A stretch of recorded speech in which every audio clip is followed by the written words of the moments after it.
līdzekļu izšķērdētāju meklēšanas. Bet Rīgas domai ir jāspēj atbrīvoties no liekajām funkcijām, ar ko tā apaugus, un jāmazina šķēršļi uzņēmējdarbībai.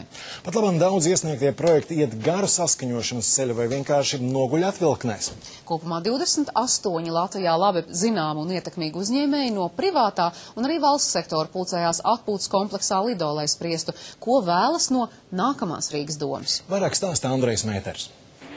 Rīgas pašvaldībai ir jāatbrīvojas no liekajām funkcijām, būtiski jāsamazina uzņēmējiem liktie birokrātiskie šķēršļi un jāatvieglo uzņēmējdarbība.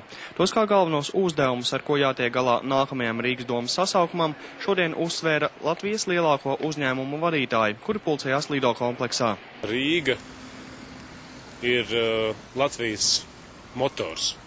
Un ir pilnīgi skaidrs, ja Rīgā ies lietas labi, tad arī Latvijā ies lietas labi. Nebūs tā, ka Latvijā būs labi un Rīgā būs slikti. Un šāda veida tikšanās, manuprāt, uzņēmējiem vajadzīgas, jo uzņēmēji tie, ka kaut kā mūsu valsts ir bieži aizmirst, ka uzņēmēji tie, kas rada pievienoto vērtību, ka uzņēmēji tie, kas maksā nodokļus.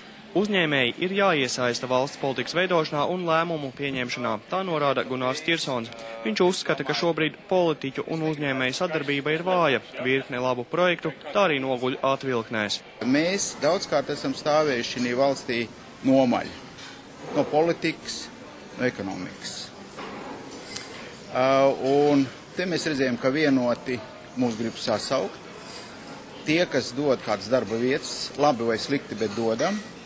Un tālāk, lai mēs varētu sēdēt un viens otru pakritizēt un pamācīt, kā vajadzētu tālāk turpināt šī valstī darboties. Uzņēmēji vērš uzmanību arī uz nepieciešamām izmaiņām valsts un pašvaldību pārvaldē, jo pat laban virkne projektu Rīgā iet garu un smagu saskaņošanas ceļu. Dažādas funkcijas, kas šodien ir pārvaldes, šodien pilsēta, vajag atdot tieši uzņēmējiem uz tenderes pamatiem, lai uzņēmēji varētu tas funkcijas varbūt efektīvāk taisīt. Noņemt birokrātiju, lai iet projekti, investīcijas projekti. Mums ir noteikti pēc iespējas ātrāk jāveic grozījumi valsts pārvaldes struktūrā, ka viņai jāreformē. Latvijā lielāko uzņēmumu, piemēram Latvenergo, Latvijas gāze, Turība un citu kompāniju vadītāji skaidro, ka bija atsaukšies diskusijas iniciatora, skaļākā Rīgas mēra amata kandidāta Ainārs Šlēsera aicinājumam tikties, jo tieši viņš savā aktīvajā kampaņā nepārstāja stāstīt par to, kā attīstīs Rīgu. Pirms mēs kādam naudu dodam, tā nauda ir jānopelna, un šodien naudu nopelnīt mēs varam tikai un vienīgi radot jaunas darba vietas un nostiprinot tās, kuras šodien valstī vēl joprojām ir palikušas.